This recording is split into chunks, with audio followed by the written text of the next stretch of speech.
How's it going, everybody? My name is Killer Turkey, and today I want to try and get rid of the key switch. It's just some janky key switch that was wired in here um, because I lost the key in the dumbest way possible. But as you can see, it is wet and rainy outside, so first thing we need to do is get this little girl into the garage where it is nice and dry. So, the person told me this switch was installed as a anti-theft and the bike's not supposed to have it anyways. So, we're going to take a look at dismantling that key really quick. Or that switch. Because it was never secured to anything. All that it really had going for it was zip tied. So we're going to take a look here. Here we can get a better view of the connector here.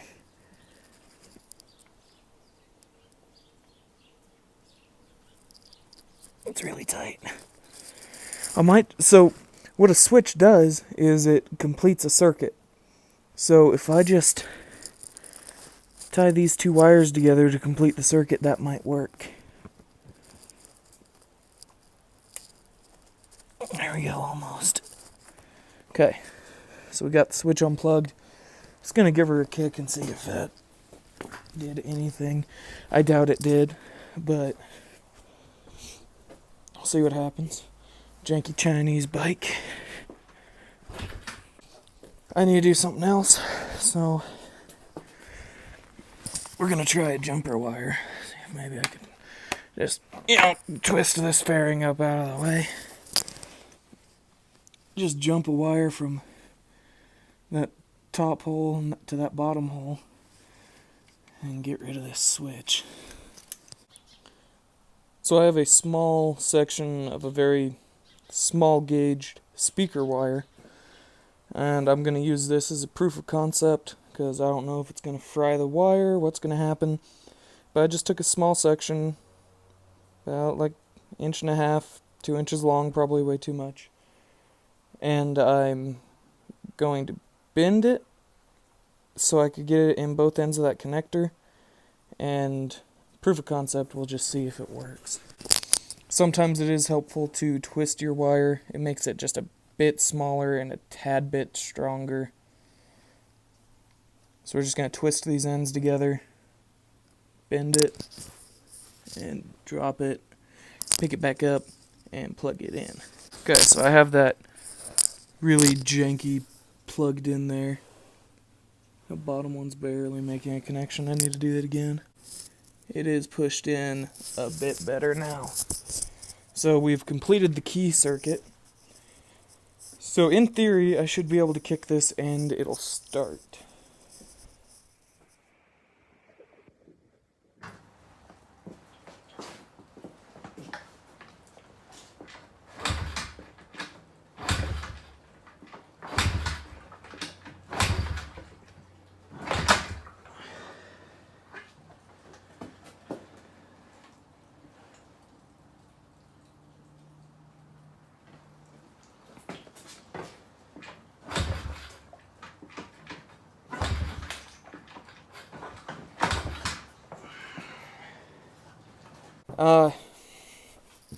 If I cut that wire before the connector, I have a little bit of worry that it's not going to ever start again.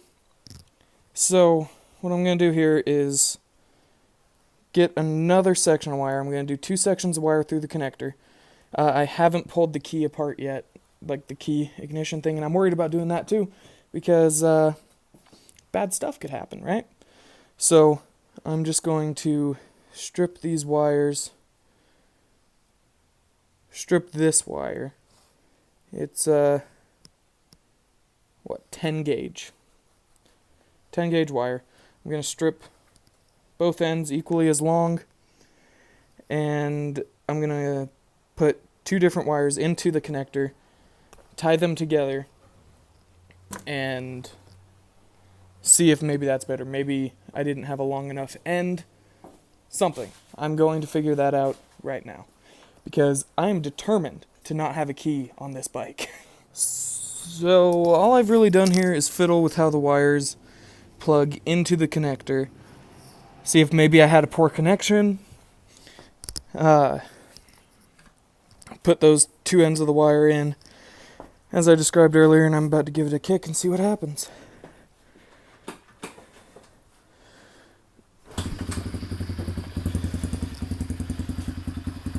Okay, so we have bypassed our key.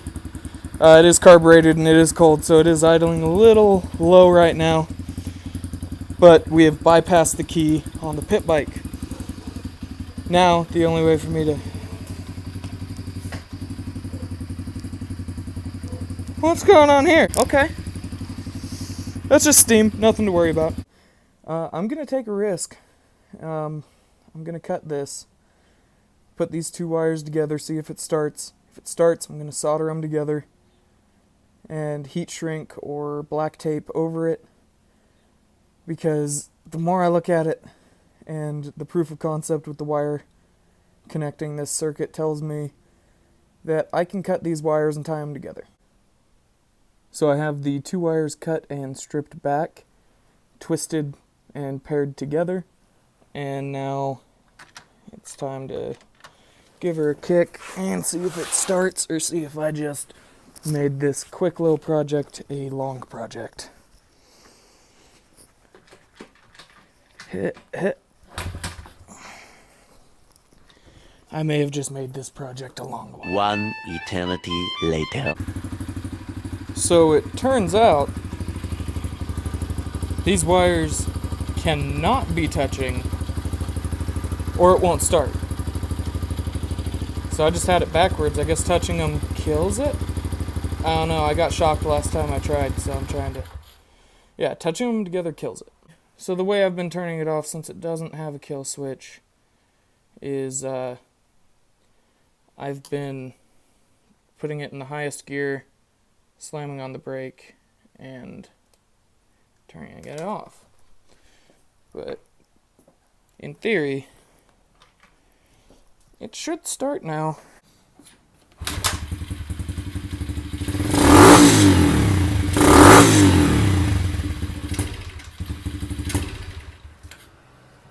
Cool. So now you got to see the creative process. If you want to do this, if for some reason your bike has a off switch, cut these wires. Don't let them touch. Like, don't let the actual contact points touch. Tuck everything up and forget about it and move on. Like that, I think. And then you could do your super cool I lost bolts thing. Except I didn't lose the bolts, but that's what I call that maneuver. And same with this side. Boom.